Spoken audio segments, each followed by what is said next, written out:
too much time for another question, maybe after the general discussion.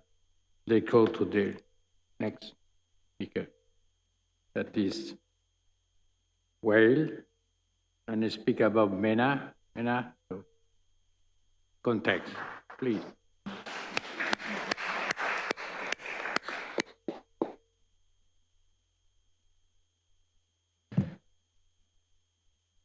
Good afternoon, everyone.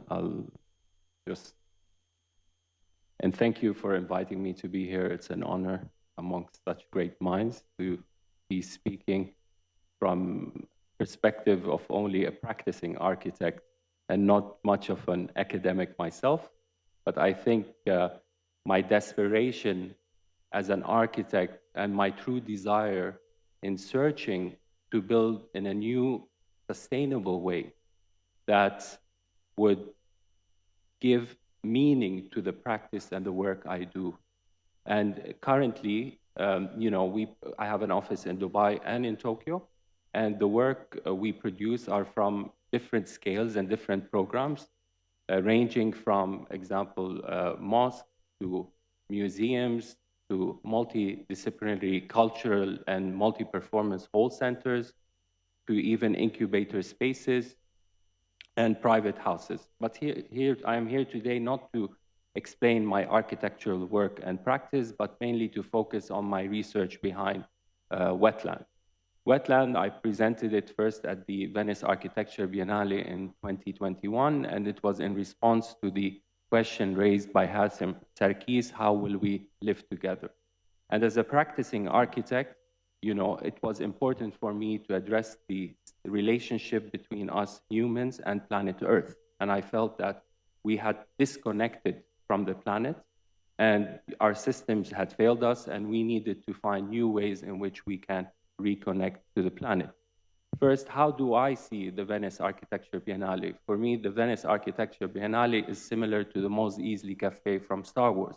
It's a platform in which creatures from all over the world with different cultural backgrounds, different ideologies come together to engage in a discourse and a conversation. So I wanted to take a conversation that could engage everyone and that really address the immediate crisis that we are currently living in.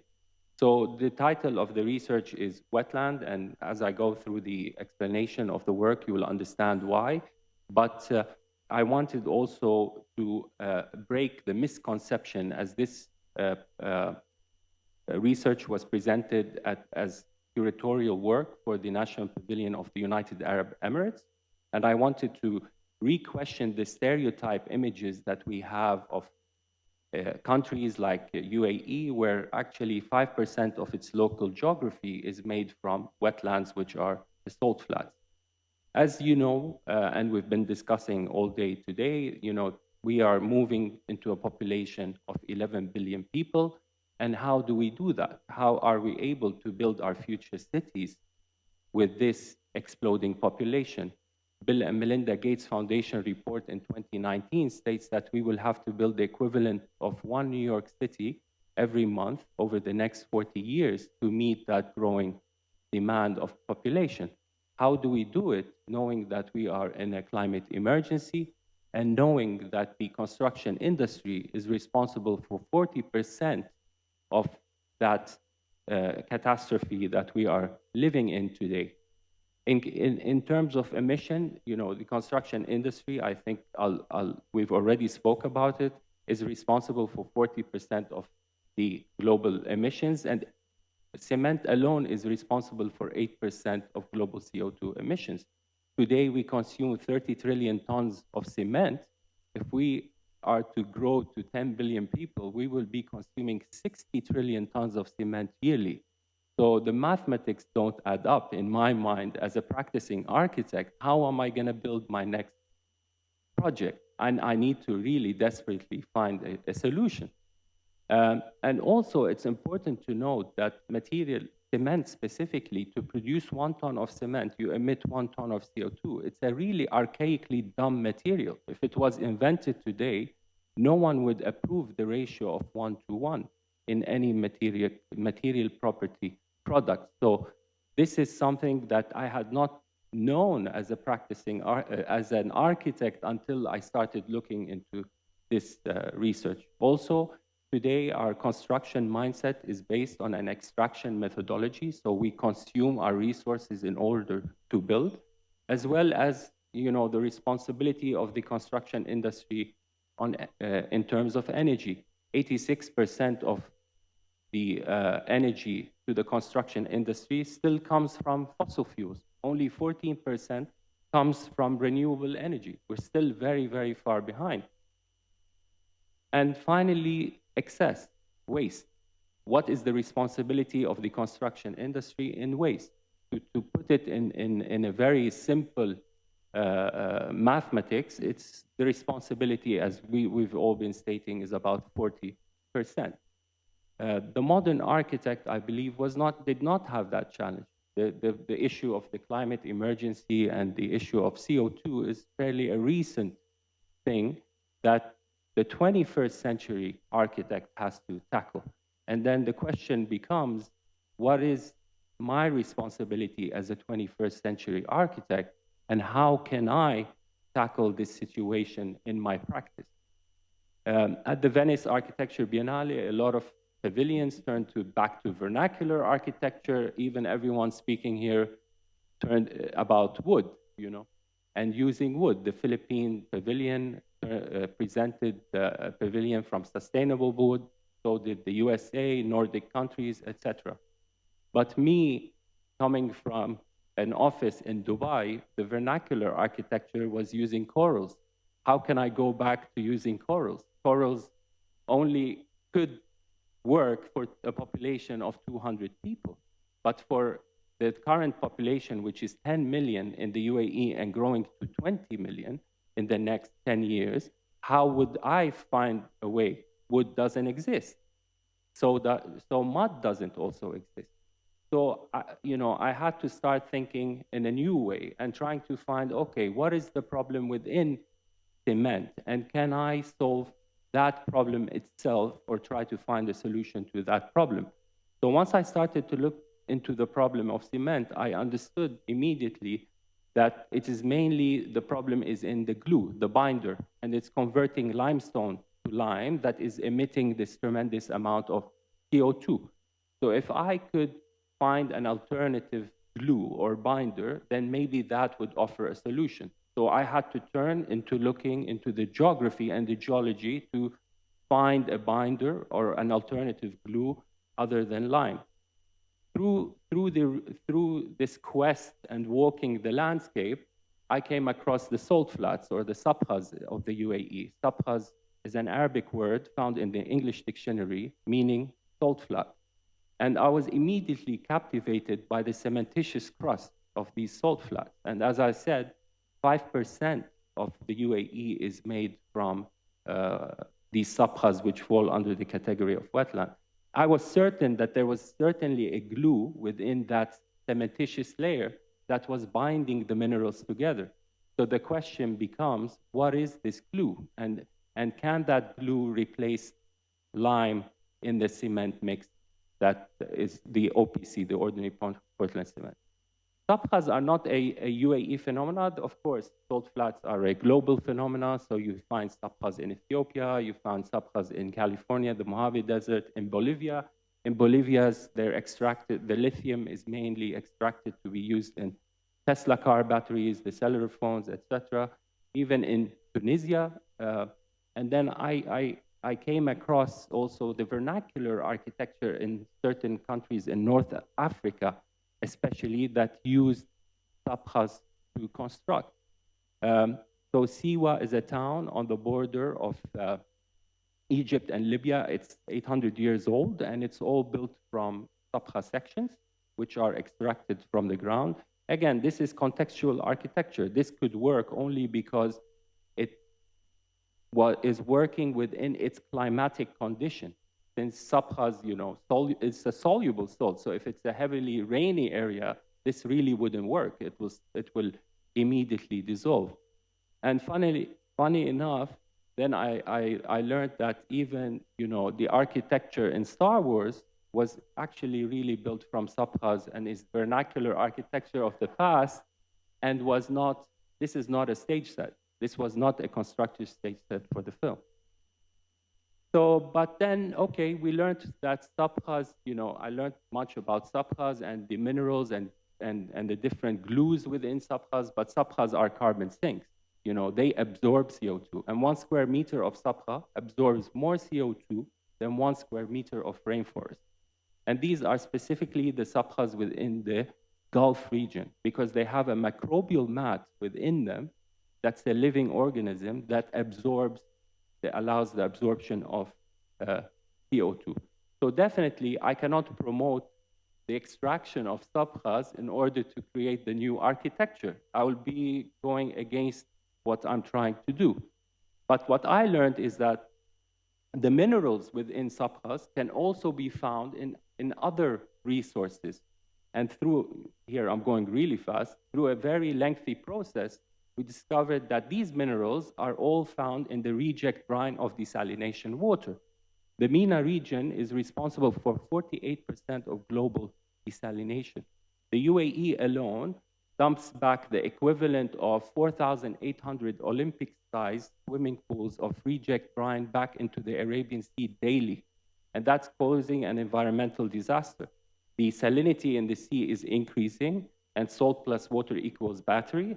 Heat is increasing. The corals have all died in the sea, so are many of the marine species dying. So we took into the office reject brine solutions and started to experiment with them and see how can we create architecture with such a heavily saline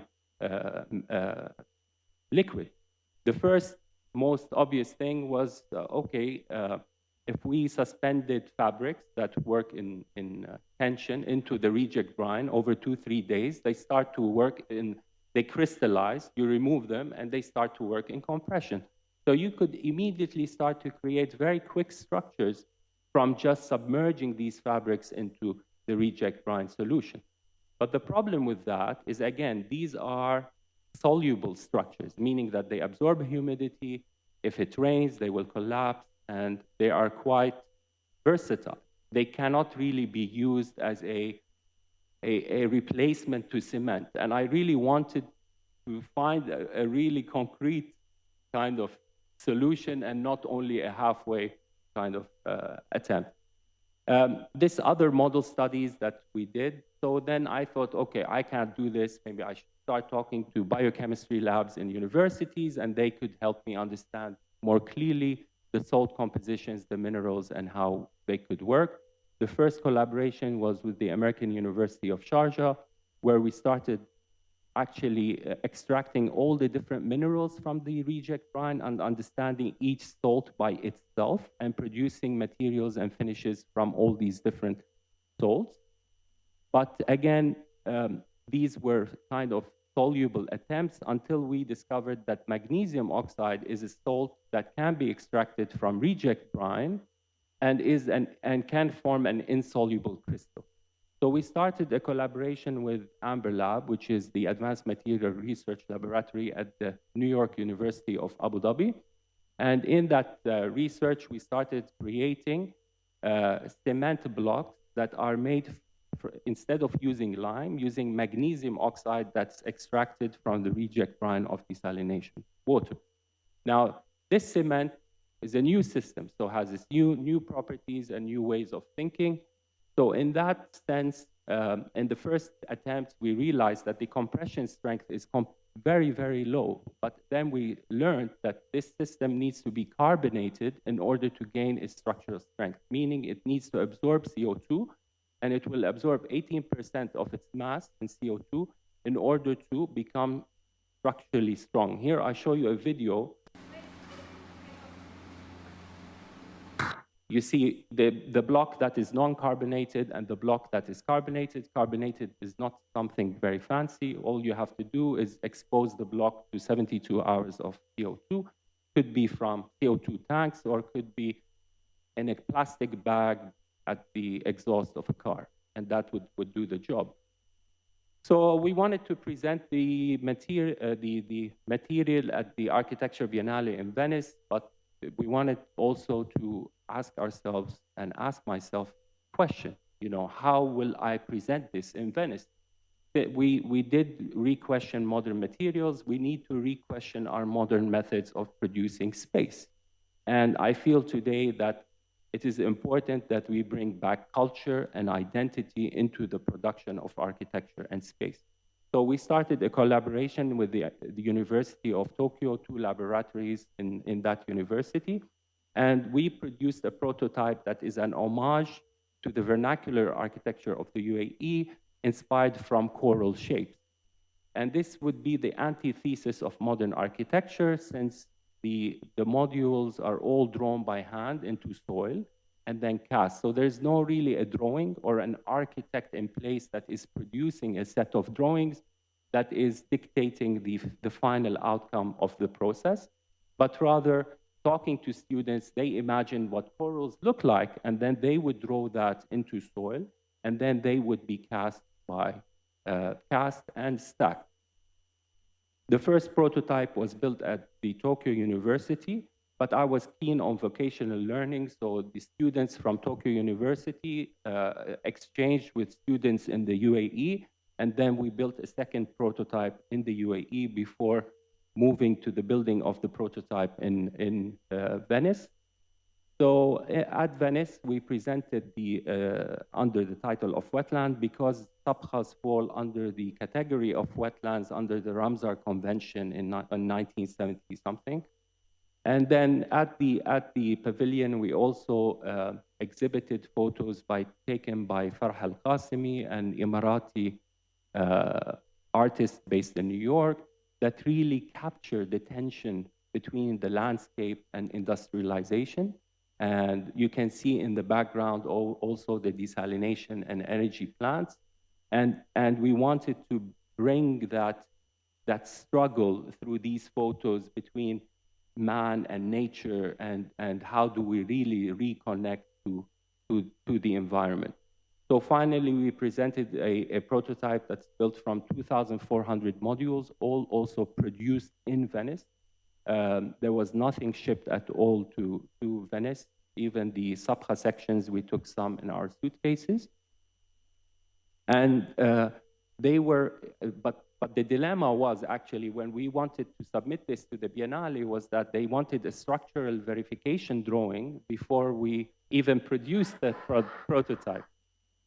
But the whole thing is that, we're redefining systems, and this system is about, trying to build in new ways. So the Tokyo University lab of Obuchi-san, they actually reprogrammed devices from the Wii game that we play on TV. And I'll show you very quickly how it works. I mean, so he's the builder here, he's wearing a device on his wrist. And this is where we merge high tech with low tech. So this is where we take advantage of the technology we have today.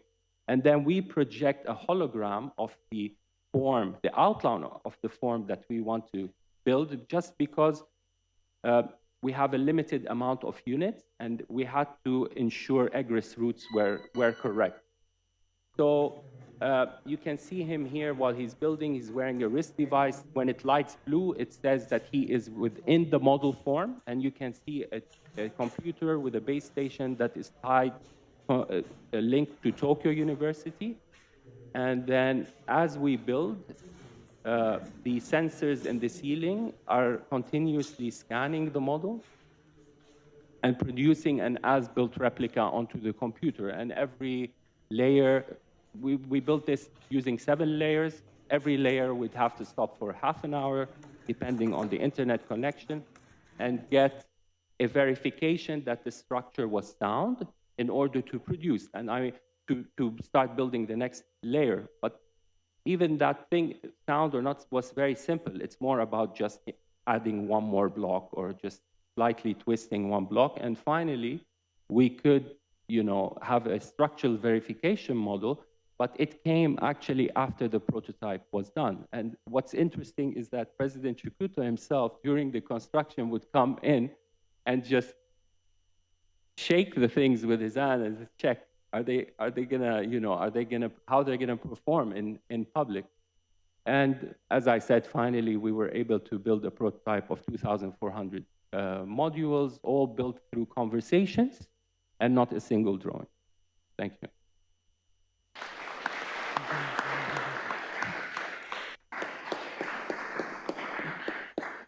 Thank you very much, Wael.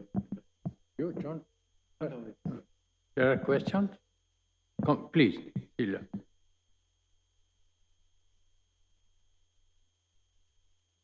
Very riveting. I just wanted to tell you that in Mumbai, where I come from, our government for the first time has chosen desalination for additional drinking water versus extracting water from rural areas, producing desertification there.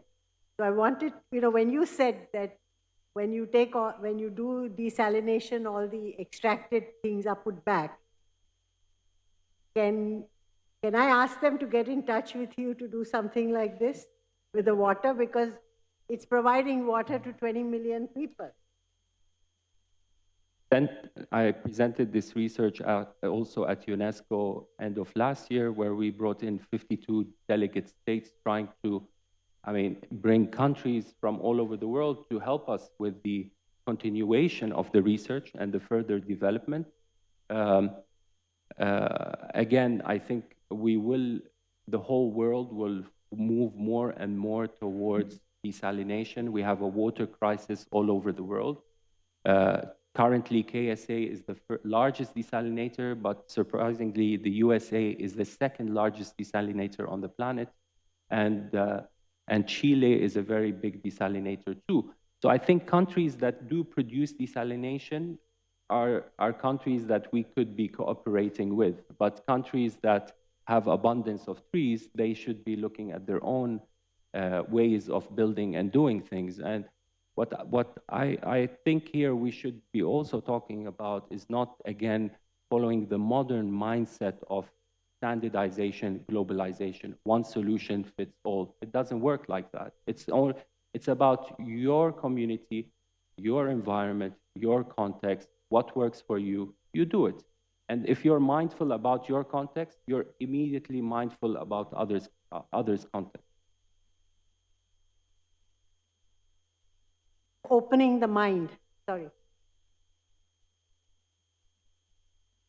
Thank you very much for a great presentation. I'm wondering if you can give us a sense of, for the architects and the builders out there that don't have the luxury of doing the research that you've done, the funding, but they are under the pressure of building, but they do want to build a better way.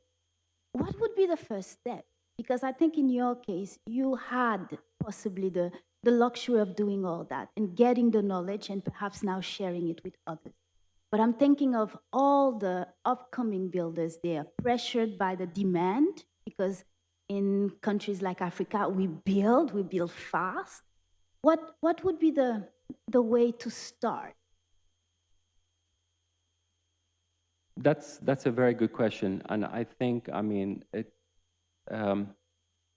how would I say it? I think this research, I got the funding by applying to an open call competition that won and then was adopted by the National Pavilion of the UAE, and then I got the funding to continue on the research. Otherwise, I couldn't have funded it from my own pocket.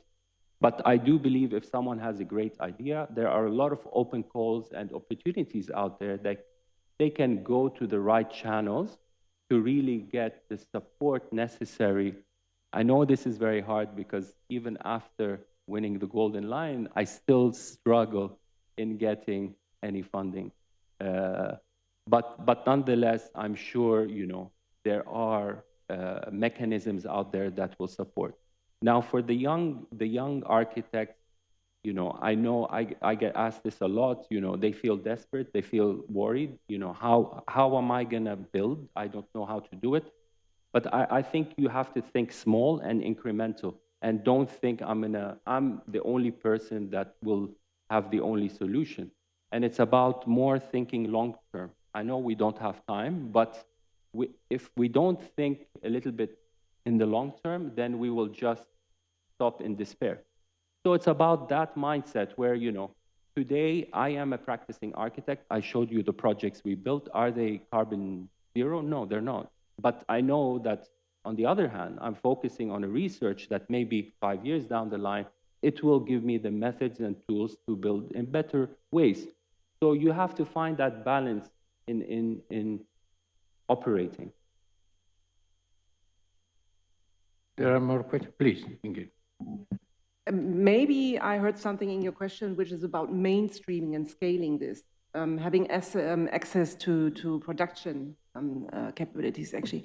So when I heard you saying that you use the consumer technology to basically reverse engineer your prototype, it made me think about how could you use technology into mainstreaming this for example, by feeding an AI algorithm and making sure that others can kind of tap into the technology and kind of engineer it when you go for bigger constructions, for example. Did you consider this with the university? Sorry. Yes, of course, but this is really simple. I mean, the first prototype was built by students, the second one by students, the third one at the Venice architecture, they did not allow us to build by students. They needed to have a certified contractor. But the contractor really, we gave him a manual that's 5 pages, and he was able to build with it. It's not really, a science that is so difficult, that needs so much education to know how to use it. But the reason we moved away from robotics, now I am trying to see if we can prototype using robotics or 3D printing, is that I really wanted to address again the notion of bringing a craft back into architecture. And that's something I think robotics is also moving or alienating things farther and farther away from us. But the reason that I'm considering 3D printing is, I said these modules need to be carbonated. They need to absorb CO2. So in that sense, they need to be more porous in a way so that they can be carbonated faster and have more strength. And that sensitivity can only happen through 3D printing and not through simpler ways of construction.